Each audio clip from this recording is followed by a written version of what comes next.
¿Qué tal? Muy buenas noches de este lunes que se ha iniciado con la huelga educativa indefinida. Las calles de Elche se han llenado de la comunidad educativa que reclama la mejora de sus condiciones, unas demandas apoyadas por el Partido Socialista y Compromís, mientras que el alcalde muestra su apoyo al trabajo de la Generalitat. Más familias. Elche busca nuevas familias de acogida para evitar la institucionalización de menores. Alertan del déficit crónico de familias educadoras, especialmente para niños y niñas de 0 a 3 años, y recuerdan la importancia del entorno familiar en su desarrollo emocional y psicológico. Héctor Díez en Elche Noticias. El portavoz del Partido Socialista estará esta noche en Elche Noticias para hacer balance de la actualidad municipal. En los deportes, calendario frenético. El Elche Club de Fútbol no pasa del empate ante un rival directo como el Alavés y este martes se enfrentará al Betis a las 8 de la tarde en el Estadio Sevillano de la Cartuja, una victoria ilicitana que dejaría muy cerca el objetivo de la permanencia en la máxima categoría.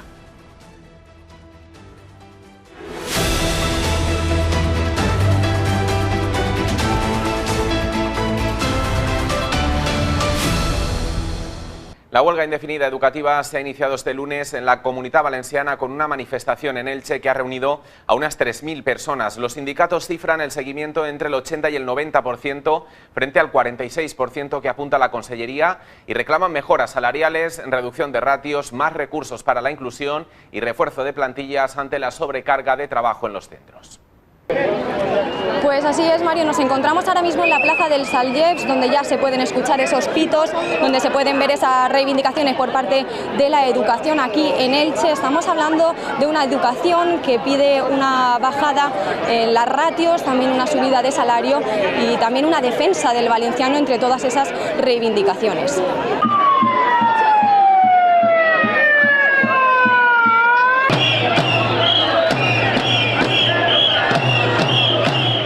Los sindicatos han iniciado hoy la huelga indefinida en la Comunidad Valenciana en educación tras denunciar la falta de avances en la negociación con la Consellería. La huelga ha tenido, según la Consellería, un seguimiento del 47% a nivel provincial, mientras que los sindicatos lo elevan a entre el 80 y el 90%. En Elche, fuentes oficiales contabilizan unas 3.000 personas en la manifestación. Dori Cortés, de Comisiones Obreras, ha criticado duramente la situación y el proceso de negociación, asegurando que el malestar del profesorado és generalitzat. Sí, s'ha presentat a les negociacions, però mos ha dit, què voleu? Sense proposta, sense res. Això és negociar, senyor McEvoy? Fas el favor, que mos tinga un poquet de respecte, perquè el que estem demanant és per tota la comunitat educativa, no sols per al professorat, sinó per al professorat PAE, pel PAS i per a tot l'alumnat que està patint les conseqüències de les retallades que està fent esta conselleria. Desde el STPB aseguran que es insuficiente la propuesta salarial planteada con la Consellería, con una subida de 75 euros en 3 años, y ha denunciado la falta de recursos para la inclusión educativa, además de la elevada carga de trabajo y la necesidad de reducir las ratios en las aulas. Que volen donar classe, que el que no volem és una vaga indefinida, però si no donen els recursos necessaris i baixada de ràtios, que és fundamental per a nosaltres, no poden tornar a les aules, és algo que és molt clar. Les reivindicacions que ja són ben sabudes per totes, no poden acceptar de ninguna manera una pujada salarial també de 75 euros mensuals dintre de 3 anys, crec que és algo vergonyós i crec que de fet en la mesa de negociació s'haurien de parlar també de totes les mesures reivindicatives que tant la base dels treballadors com els sindicats estem donant suport. És bastant vergonyós. De fet, creiem que necessitem més diners per a les aules hueco, per a la inclusió educativa, i que és necessari que l'escola pública siga pública de qualitat i sobretot en valencià. Por su parte, desde el sindicato CESIV aseguran que la huelga llega tras varias movilizaciones previas y por la falta de una propuesta seria y digna. Denuncian la sobrecarga del profesorado, el retraso en las sustituciones y la falta de recursos en los centros educativos. Sobrecarga de trabajo impresionante. Llevan muchísimos años con el sueldo congelado. Hemos perdido un 20% de poder adquisitivo en estos últimos años. Queremos también reivindicar unas infraestructuras dignas, porque cualquiera que tenga a sus hijos en educación escolar, en educación obligatoria, sabe las deficiencias que existen en muchísimos centros que no se puede ni siquiera dar clase. Reivindicamos por eso maravilloso para la dignidad de nuestra labor, unas infraestructuras dignas y sobre todo que podamos atender bien al alumnado, que al final es nuestra finalidad. Y eso no se puede hacer si las aulas están masificadas, donde hay clases con más de 30 alumnos, eso es imposible poder atenderlos bien, y después que podamos atender también a las necesidades que este alumnado tiene. Se nos prometió una inversión para la inclusión en el aula y jamás ha llegado, no tenemos medios, el personal que falta no se cubre en muchas ocasiones o llega muy tarde, con lo cual el resto de compañeros que estamos en el centro tenemos que hacer nuestra labor docente y la del compañero o compañera que por lo que sea tenga que faltar. Desde UGT insisten en que la principal reivindicación es una educación pública de calidad y ha reclamado más personal, más recursos materiales y una mejora en la atención a la diversidad. Estamos reivindicando la falta de personal para cubrir las plantillas. Se tarda mucho en cubrir a los profesores y a las profesoras. Hay muy pocos recursos en la diversidad y en la atención a la inclusión. Faltan recursos materiales, recursos personales, ¿vale? Es una cosa que reivindicamos rotundamente. Entonces, nosotros queremos simple y llanamente una educación de calidad. Vamos con las reacciones políticas. El alcalde de Elche, Pablo Ruz, ha mostrado su respeto a la huelga educativa indefinida, aunque ha defendido la gestión de la Generalitat y ha destacado el aumento salarial y de plantilla del profesorado en los últimos años. El alcalde de Elche, Pablo Ruz, ha mostrado su respeto absoluto a la huelga educativa indefinida convocada por parte del profesorado, aunque ha defendido la gestión educativa de la Generalitat Valenciana y ha puesto el foco en el aumento salarial y de plantilla registrado en los últimos años. Según ha señalado, desde finales de 2023, el sueldo de los docentes ha aumentado en torno a 4.000 euros brutos anuales, de 34.780 en 2022 a cerca de 39.000 en 2026, unos 300 euros mensuales. Bueno, en primer lugar, respeto absoluto a todos los docentes que estiman que la huelga pues, es necesaria para reivindicar sus propuestas, ¿no? o sus exigencias. Eso es lo que toca y creo que en lo que estaremos todos de acuerdo. Ahora bien, dos datos. En primer lugar, con respecto al fin de 2023, final de 2023, con el anterior gobierno y en la actualidad, pues hombre, la media de incremento de sueldo ronda los 4.025 euros brutos en el profesorado. 2022, 34.780 y en 2026, 38.950.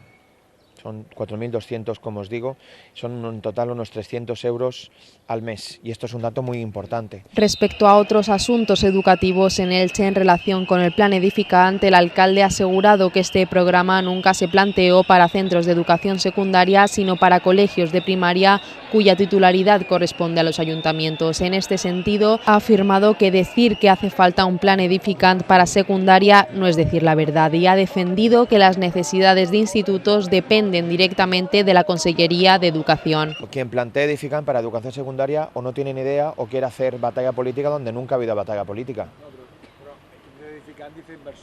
Ya.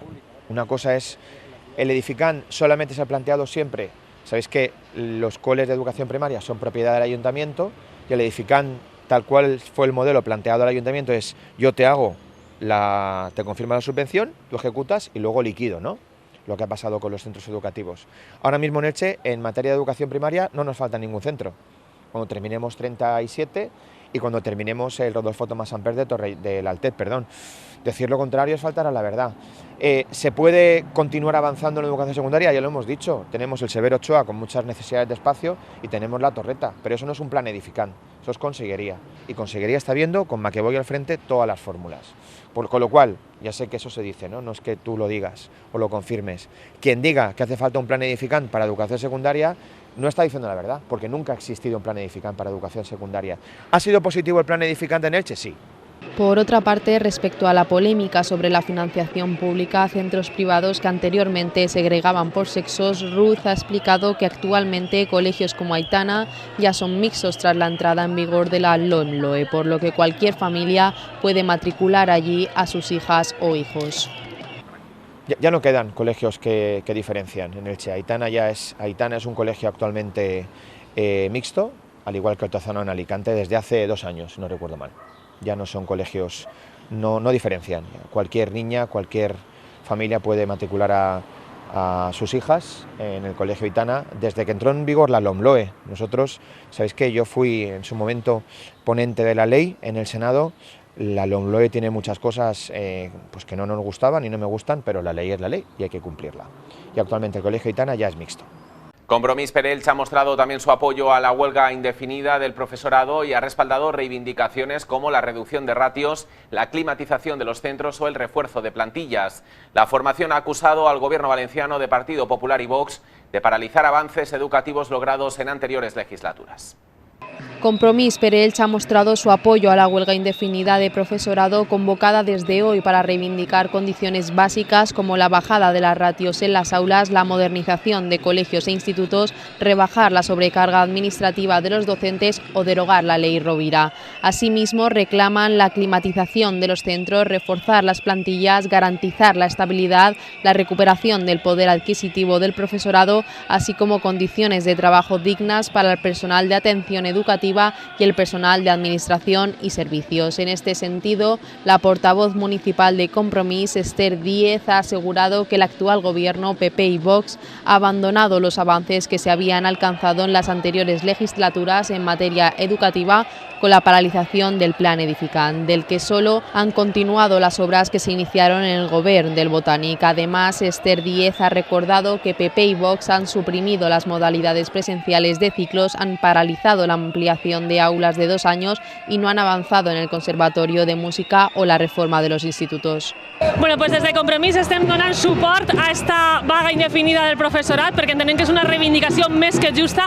Hem de recordar que el que estan demanant els docents és aquesta baixada de les ràtios, l'acabar amb la llei Rovira que ataca el valencià, el tindre millors infraestructures educatives, el millorar també la seva capacitat adquisitiva, el suport a aquest personal de recolzament en les aules i, en definitiva, el que estan fent és reivindicar millores que són bones per al conjunt de la comunitat educativa i crec que tota la societat hem de fer-los costat precisament en aquestes demandes tan justes per poder garantir aquest ensenyament públic i de qualitat.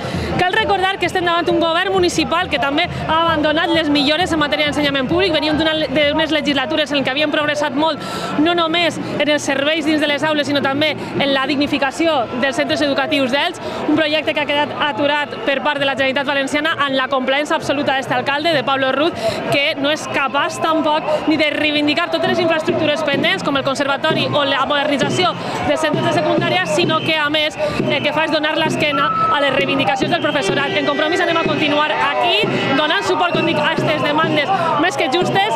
Davant a més anem a recordar el que ha sigut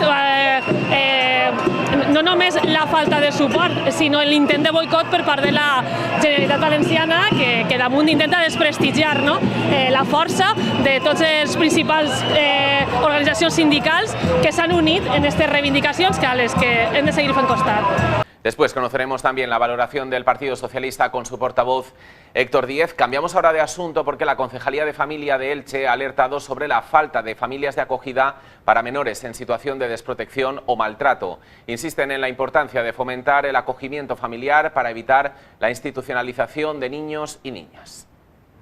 La Concejalía de Familia de Elche ha alertado sobre la falta de familias de acogida para menores que por diferentes situaciones de desprotección o maltrato no pueden permanecer con sus padres biológicos. La responsable del área, Aurora Rodil, ha recordado que existe un déficit crónico de familias educadoras y ha destacado la importancia de seguir fomentando el acogimiento familiar para evitar la institucionalización de niños y niñas. Rodil ha explicado que el objetivo es estimular a las familias para que den el paso de acoger a menores de manera temporal y ofrecerles un entorno familiar estable. En este sentido, ha insistido en que el modelo ideal siempre es una familia, ya que favorece el desarrollo psicológico y afectivo de los menores frente a su estancia en centros institucionales. La Concejalía trabaja junto a asociaciones especializadas para acompañar a las familias durante todo el proceso y ofrecer apoyo psicológico y material. Desde estas entidades destacan que muchas personas desconocen las ayudas existentes o sienten miedo ante una decisión que requiere una enorme generosidad, ya que el acogimiento no implica que el menor vaya a quedarse de forma definitiva en el hogar. Hay un déficit ya crónico de familias de acogimiento. Es muy difícil tomar esa decisión de decir voy a recibir un niño en mi casa que luego no va a quedarse en mi casa. Entonces es de una generosidad enorme y a veces hay desconocimiento de las ayudas, tanto psicológicas como materiales, que reciben esas familias para que puedan hacer su trabajo bien. El jefe de sección de la concejalía, Mere Gómez, ha explicado que la normativa estatal y autonómica establece que cuando un menor debe salir de su núcleo familiar se prioriza primero a la familia extensa, como abuelos o tíos, y si eso no es posible se recurre entonces a familias educadoras. Además, la ley marca que los menores de entre 0 y 3 años deben ser acogidos obligatoriamente por familias para evitar su paso por instituciones, aunque en ocasiones sigue siendo complicado encontrar hogares disponibles. Porque tiene una situación de maltrato, debe ir a otra familia, ¿vale? Inicialmente, primero con familia extensa, y en caso de que no haya nadie en la familia extensa, con familia que se llaman educadoras. En el caso de familia extensa, depende de la situación familiar que tenga cada niño, ¿vale? Siempre que se hace una valoración de desprotección, siempre se mira mucho la familia extensa, se habla con la familia extensa para intentar que se hable con unos tíos, con unos abuelos del menor y permanezca dentro de su marco familiar. En este sentido, Elche celebrará el Día Internacional de la Familia con 2 jornadas de actividades dirigidas a niños y familias durante el mes de mayo. La primera tendrá lugar el 15 de mayo en la Casa de la Familia, mientras que la segunda se desarrollará el 23 de mayo en el Paseo de la Estación. Elche celebrará el Día Internacional de la Familia con 2 jornadas de actividades dirigidas a niños, niñas y familias durante el mes de mayo. La primera cita tendrá lugar el 15 de mayo en la Casa de la Familia entre las 5 y las 8 de la tarde con talleres al aire libre, juegos, una zona sensorial y actividades para menores de 12 años. Como novedad se incorporará un taller de masajes infantiles para los bebés con inscripción previa ya que tiene plazas limitadas. Además, las entidades sociales participantes informarán sobre los recursos y servicios disponibles para las familias. La segunda jornada se celebrará el 23 de mayo en el Paseo de la Estación de 11 de la mañana a 2 de la tarde. El espacio contará con un espectáculo musical, familiar, talleres de jardinería, cocina y ciencia para niños y niñas menores de 12 años, además de hinchables, pintacaras y juegos de mesa gigantes tradicionales con monitores especializados para ayudar a los pequeños a jugar. La concejala de Familia, Aurora Rodil, ha declarado que varias asociaciones del municipio participarán también en esta iniciativa con actividades y talleres pensados para el público infantil y familiar. De la fiesta de la familia. Este año duplicamos los eventos, tenemos 2 eventos para el festejo del Día Internacional de la Familia. Porque para mi concejalía esta fiesta ya es un clásico, simplemente llega mayo y las familias ilicitanas saben que en su agenda van a tener varios eventos de ocio para las familias, además ocio del bueno. La Junta de Gobierno aprobará este jueves la licitación de las obras de desmontaje de la fachada de Riegos El Progreso, apuntalada desde el año 2017 en la Plaza de la Constitución. Los trabajos comenzarán en agosto y permitirán recuperar los 2 carriles de circulación en la zona. El futuro edificio, que integrará parte de la fachada histórica, se destinará a oficinas municipales para reorganizar servicios y reducir alquileres. La Junta de Gobierno aprobará este jueves la licitación de las obras de desmontaje de la fachada de Riegos El Progreso, que se encuentra apuntalada desde el año 2017 con bloques de hormigón que invaden la calzada. Los trabajos comenzarán en el mes de agosto, después de las fiestas patronales, para minimizar las molestias, dado que la actuación obligará a cortar la vía. El desmontaje cuenta con un presupuesto de 210.000 euros que también permitirán hacer una clasificación de algunos de los elementos de la fachada que se van a conservar, catalogarse y que se integrarán en el nuevo edificio que se va a construir en el espacio retranqueado al nivel del resto de inmuebles de la calle. El futuro edificio, cuyo presupuesto estimado ronda los 1,9 millones de euros, se destinará a oficinas municipales con el objetivo de reorganizar servicios y reducir el gasto en alquileres. El Ayuntamiento aprobó la pasada semana el proyecto de ejecución que comenzará a finales de este año. Se ha dado así un nuevo paso para resolver el conflicto urbanístico del edificio que lleva casi 9 años en la Plaza de la Constitución apuntalado. Para agosto comenzamos el desmontaje de la fachada. Esto es muy importante. Ya sabéis que la fachada del Consell nos dijo que bien, les parecía bien la propuesta, para eso tuvimos que adquirir, porque sabéis que la propiedad no quería, bueno, no consideró integrar esto en el nuevo edificio. El Ayuntamiento compró en el año, como os digo, final del 25, final del 25, final del 24, fue en el 24, final del 24 compramos el edificio y al final le elevamos una propuesta a patrimonio que era: desmontamos esta fachada, los elementos sillares, veis lo que son los guardapolvos de las ventanas, las pilastras, los arquitraves, en fin, pues todo, ¿no? El frontón superior. Lo recuperamos y ya de esta manera, con esas piezas recuperadas, podremos levantar el edificio con la fachada integrada. Eso será después.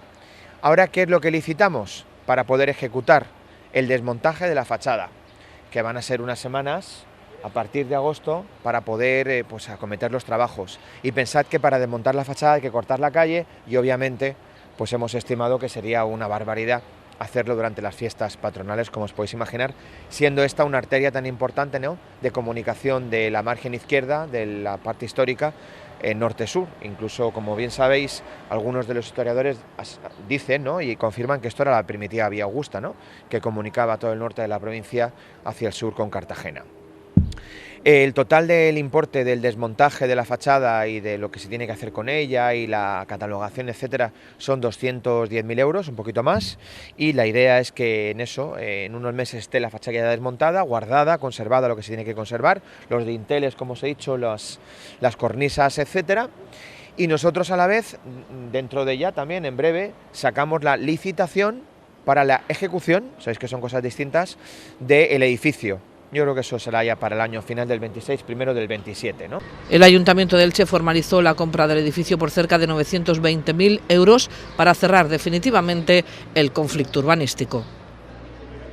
Elche acogerá los días 14 y 15 de mayo las 19º Jornadas de la Muerte y el Morir, centradas este año en el acompañamiento al final de la vida. El presidente de la Fundación, el doctor Vicente Arráez, ha destacado la participación de especialistas nacionales e internacionales y la importancia de visibilizar un tema que todavía genera temor social. Este año la principal novedad de las jornadas es que abordarán el tema del acompañamiento de la vida hasta el final. Las jornadas se iniciarán con mesas redondas a cargo de ponentes de alto nivel, tanto nacional como internacional, en el aula magna de la Universidad Cardenal Herrera CEU. En el centro de congresos también se van a realizar, la entrada es abierta y gratuita hasta completar el aforo. Se podrá también seguir en directo a través de la página web de la Fundación. El presidente de Meta Hospice, el doctor Vicente Arráez, ha explicado que el broche final a las jornadas lo van a poner un grupo de musicoterapia con el objetivo de introducir la música y demostrar el papel que ésta tiene a nivel emocional en estos momentos finales de la vida. Arráez ha recalcado que la clave del acompañamiento es la presencia, aceptar que lo que está ocurriendo es algo que no se puede cambiar y que lo único que se puede hacer es acompañar desde ese vínculo amoroso que le da sentido a estar al lado de esa persona en el proceso de morir. El Ayuntamiento de Elche, sensible a este tema que tiene tanta repercusión social, pero que culturalmente a veces ignoramos tanto. Entonces, son ya 19 años desarrollando con un tema nuevo en cada año, y este año específicamente dedicado a algo que hemos llamado el acompañamiento de la vida hasta el final. Para ello contamos con un elenco de ponentes de nivel internacional y referentes en el mundo en el tema de acompañar el proceso de morir, de los paliativos, de todo lo que tiene que ver con la parte sensible que como seres humanos nos conecta con el sufrimiento y con esto que llamamos muerte, de lo que podemos aprender para vivir mejor. Entonces, sobre todo, puedo responder a vuestras preguntas de todos los detalles que suponen estas jornadas, que eso siendo las 19º, pues, y como decía Inma, la concejala de Sanidad, están consolidadas a nivel internacional y abren una brecha de conexión entre la sociedad, los profesionales y los moribundos, que en principio somos todos, aunque no lo queramos poner con ese título delante, pero creo que merece mucho la pena, y muchas gracias por estar aquí para conectar con la sociedad y difundir estas cuestiones. Y Elche dio el viernes el pistoletazo de salida a sus fiestas con el desfile de candidatas a Reinas y Damas 2026 celebrado en Traspalacio. Las 31 candidatas mayores y las 31 infantiles desfilaron con traje de noche ante cientos de personas en uno de los actos más esperados del calendario festero. Elche dio el viernes el pistoletazo de salida a sus fiestas con el tradicional desfile de candidatas a Reinas y Damas 2026 celebrado en la zona de Traspalacio. Las 31 candidatas mayores y las 31 infantiles desfilaron ante cientos de ilicitanos e ilicitanas en una gala marcada por la emoción, los nervios y el ambiente festivo. Las aspirantes lucieron traje de noche sobre el escenario en uno de los actos más esperados del calendario festero y que supone la primera gran puesta en escena de las jóvenes y niñas antes de la elección de las nuevas representantes de las fiestas de Elche. Tras el desfile, las candidatas participaron en la tradicional cena de gala en el Huerto del Cura. Las candidatas a representar las fiestas de Elche pertenecen a las comisiones de fiestas del casco urbano de la Federación Gestora de Festejos Populares, a las comisiones de fiestas del campo integradas en la UFC y a la comisión de fiestas del Altet, que desde el pasado verano decidió continuar sus actividades en solitario. La siguiente cita festera será el 6 de junio con la gala de la elección en la rotonda del Parque Municipal, acto en el que las candidatas, tanto mayores como infantiles, solo desfilarán con el traje festero y donde se dará a conocer los nombres del nuevo reinado de 2026, que será proclamado posteriormente el 27 de junio en la gala de proclamación en la Plaza de Baix.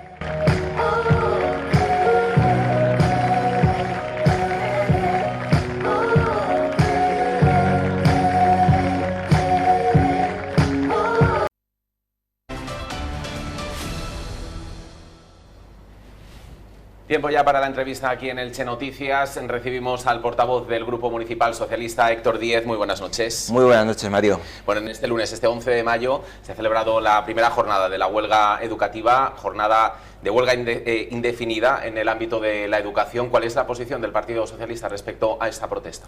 Bueno, pues nuestra posición es la de apoyo total a la educación pública y a las reivindicaciones del profesorado, ¿no?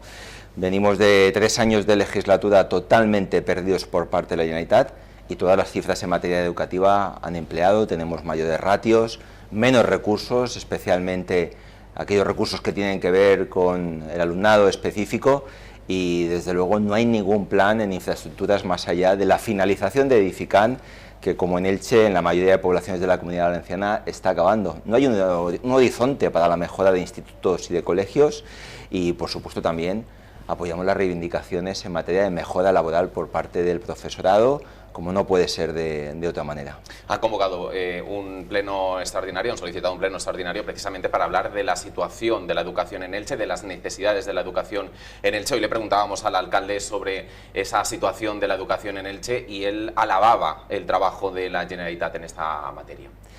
Bueno, pues lo cierto es que no se entiende, porque él ha pasado de decir que Edifican era humo a no hacer absolutamente nada como alcalde, ¿no? Una vez finalicen las obras del Colegio Arrels, el Colegio Virgen de la Luz y la ampliación del Rodolfo Tomás y Samper, entraremos en dique seco. No hay una solución de continuidad para el plan Edifican, y a mí me gustaría recordar que tenemos el Colegio 38, el Ausías Marc, cerrado y pendiente de demolición, y aulas provisionales en el Casablanca, y no hay ningún avance. No hay ningún avance tampoco en la remodelación del Colegio La Asunción o en el gimnasio del Vicente Blasco Ibáñez, por no ir más allá, ¿no? Pero es que ahora mismo también se nos acumulan las situaciones de falta de espacio en prácticamente todos los institutos de Elche.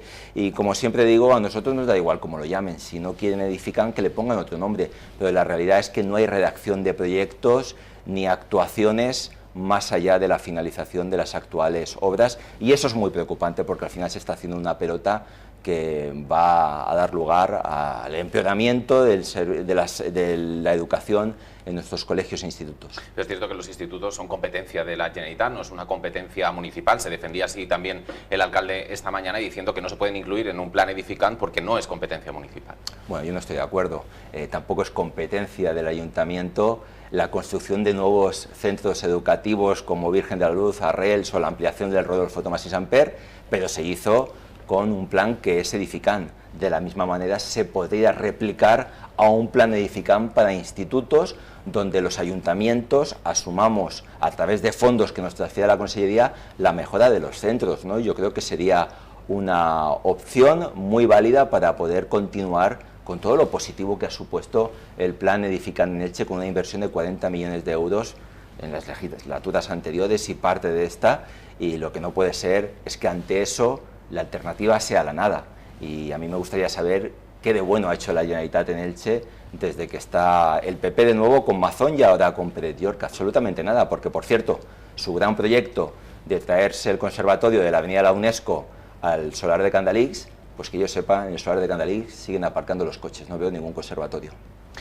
En cuanto a otras cuestiones pendientes de la Generalitat, hablaba del conservatorio, pero también uno de los grandes proyectos que tenía este gobierno era ese tranvía que de momento todavía no ha avanzado. No sé si ustedes tienen noticias respecto a los trámites que lleva este tranvía. La verdad es que no tenemos ninguna novedad en torno a esto, más ese estudio que se hizo con un contrato menor con respecto a qué tranvía necesitaba en Elche, ¿no?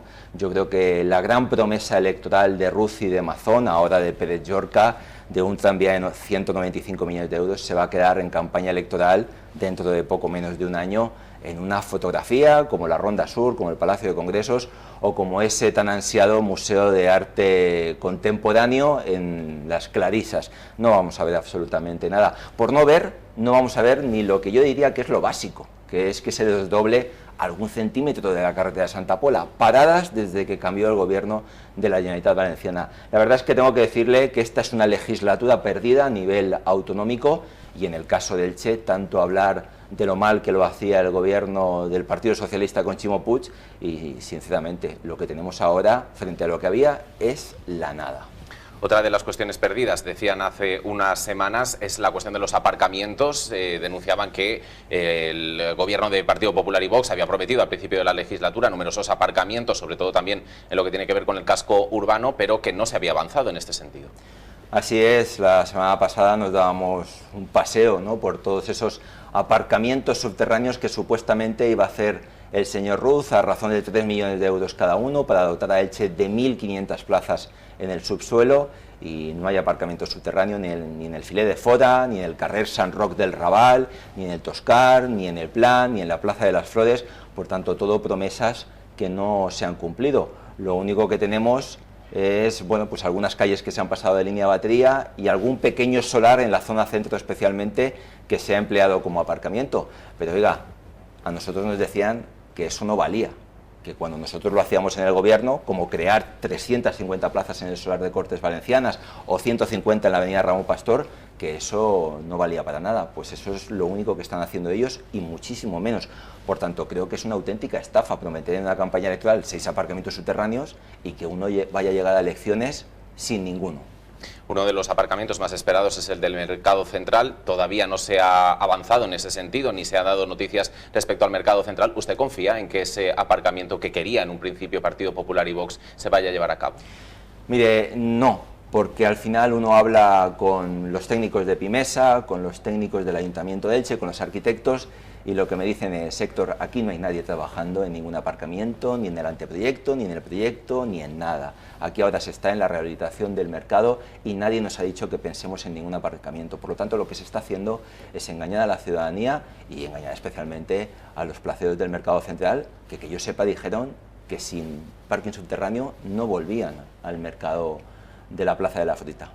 Vamos a hablar también de vivienda, porque hace unos días aprobaba ese plan estatal de vivienda con más de 7.000 millones de euros para avanzar y mejorar el mercado de la vivienda. ¿Cree que es suficiente para paliar la situación actual de difícil acceso a la vivienda?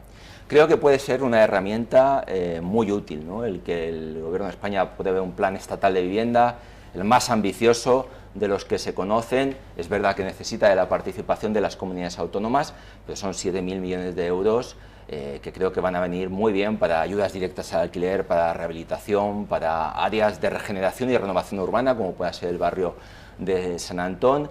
Sí que es cierto que el problema de la vivienda es gravísimo, es el principal problema de este país, también el principal problema de Elche, y yo creo que solución total va a ser muy difícil, pero que venga a paliar y que venga a poner en marcha, yo creo que lo que necesitamos, que es al final parque público de vivienda, como tienen los países del norte de Europa, creo que va a contribuir a mejorar la situación, y por eso llevamos esa moción al pleno de este mes pasado para que se aprobara, exigir a la Generalitat que se acoja a este plan estatal de vivienda, porque los ayuntamientos solo vamos a poder participar de él si nuestras comunidades autónomas, si la Generalitat en nuestro caso, se acoge al Plan Estatal de Vivienda. Yo espero que se acoja y no pase como en la Comunidad de Madrid, que Ayuso ha dicho que no va a participar del Plan Estatal de Vivienda. Si Pérez Llorca no se acoge al Plan Estatal de Vivienda, no va a haber ni nuevas fases de San Antón, ni nuevas rehabilitaciones, ni ayudas públicas al alquiler para jóvenes. Ustedes pedían que desde el Ayuntamiento se hiciese fuerza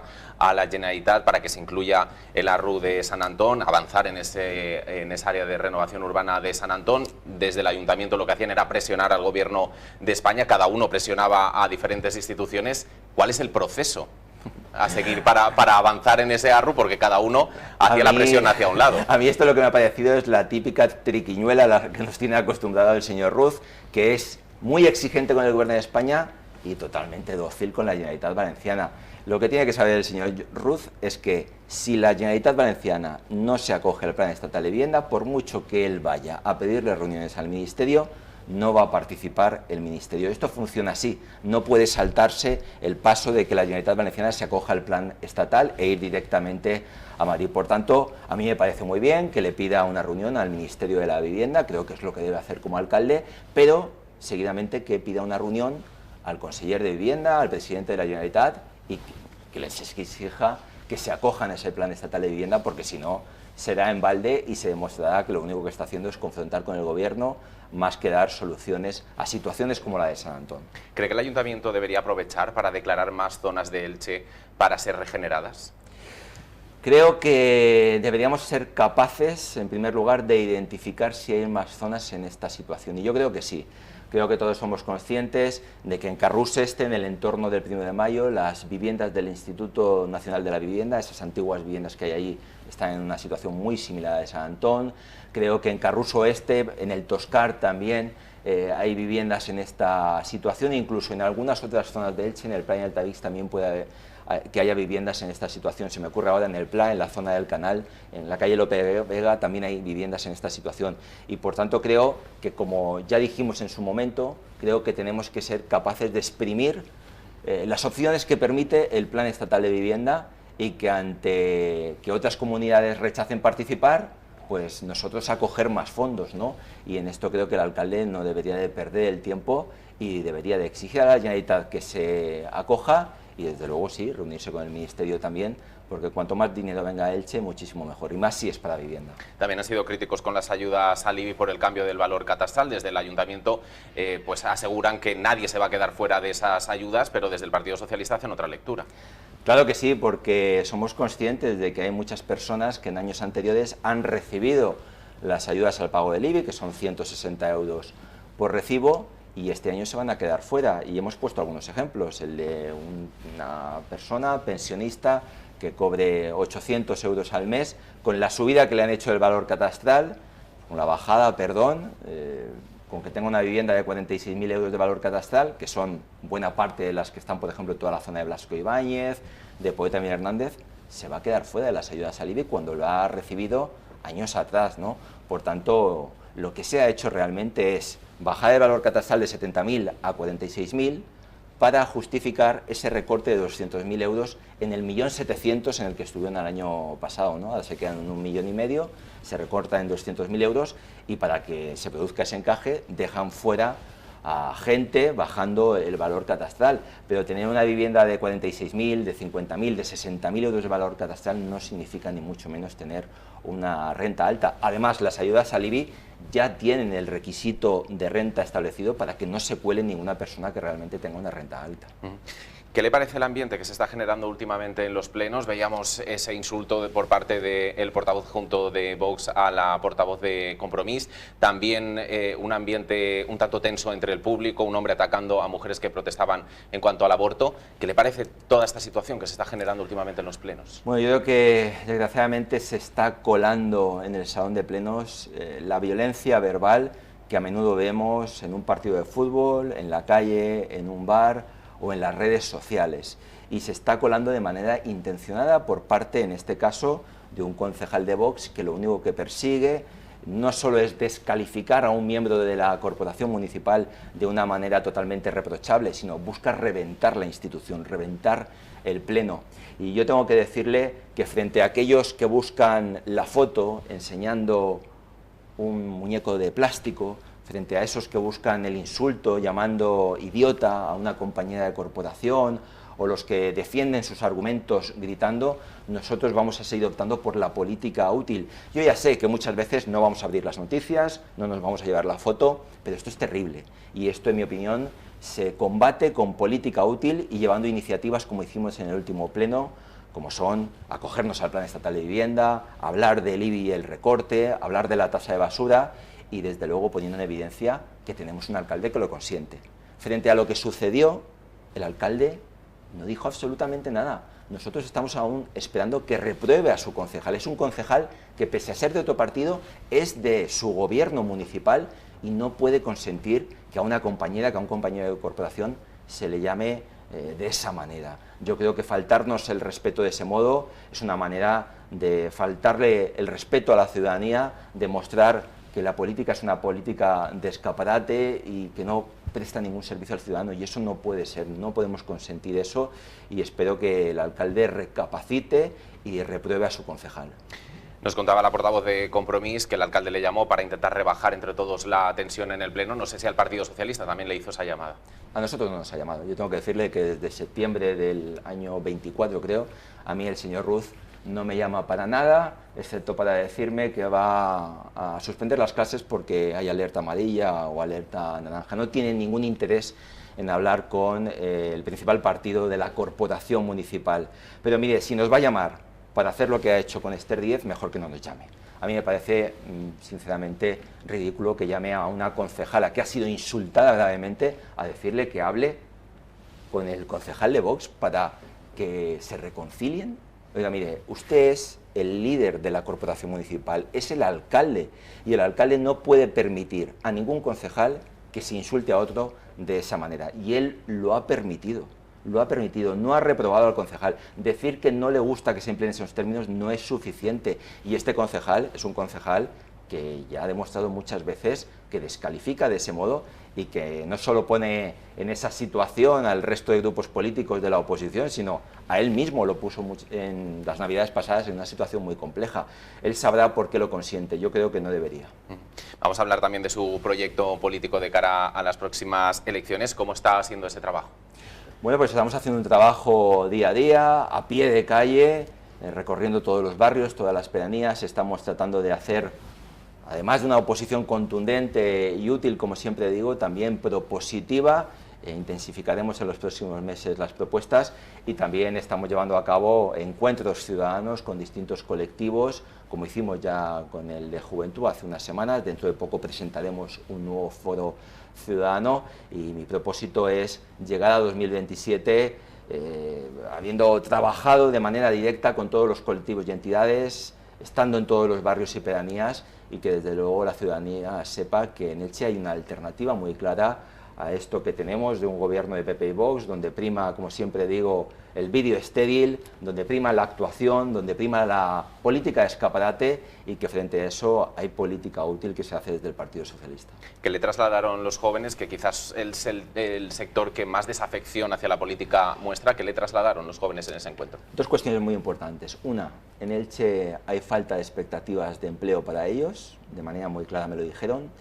Y en segundo lugar, una cuestión que me preocupa mucho para la franja de entre 18 y 30 años, en Elche el ocio que hay no responde a sus necesidades. Me dicen que se van a Cartagena, que se van a Murcia, que se van a Alicante, y que en Elche lo que hay es sobre todo mucha fiesta y mucho acto para gente mayor de 40 años, ¿no? Y eso es una cuestión que me ha hecho pensar mucho y que creo que tenemos que plantearles una alternativa para que al final puedan quedarse en Elche, y no solo quedarse en Elche para estar en una plaza o en casa de un amigo, sino también para disfrutar del ocio, como hace también la gente de más edad, que también tiene derecho a hacerlo. ¿Quiere contar en su proyecto con los concejales que tiene actualmente el Grupo Municipal Socialista? Bueno, yo creo que, como siempre hemos hecho desde el Partido Socialista, cuando llegue el momento de conformar ese nuevo equipo, haremos una lista potente que cuente con renovación, pero también gente con experiencia, ¿no? Y por supuesto que me gustaría contar con mucha gente que viene del anterior mandato, pero también con nuevos compañeros y compañeras que vienen por detrás, que vienen con mucha fuerza y que creo que nos tienen que dar ese empuje para convencer a la ciudadanía que esta ciudad necesita un cambio, y que ese cambio pasa por el Partido Socialista. ¿Cuál es el calendario? ¿Cuándo se van a celebrar esas primarias? Bueno, yo creo que dentro de muy poco tiempo tendremos el calendario definitivo por parte de la Dirección Nacional del Partido Socialista, y en ese caso pues se celebrarán, las elecciones primarias, que son necesarias y en las que, como ya he manifestado, me presentaré y optaré a ellas, y yo espero que puedan ser lo antes posible. Héctor Díez, portavoz del Partido Socialista, le agradecemos que haya estado esta noche con nosotros. Muchísimas gracias. Ahora vamos a conocer también la información del deporte con Pepe Morago.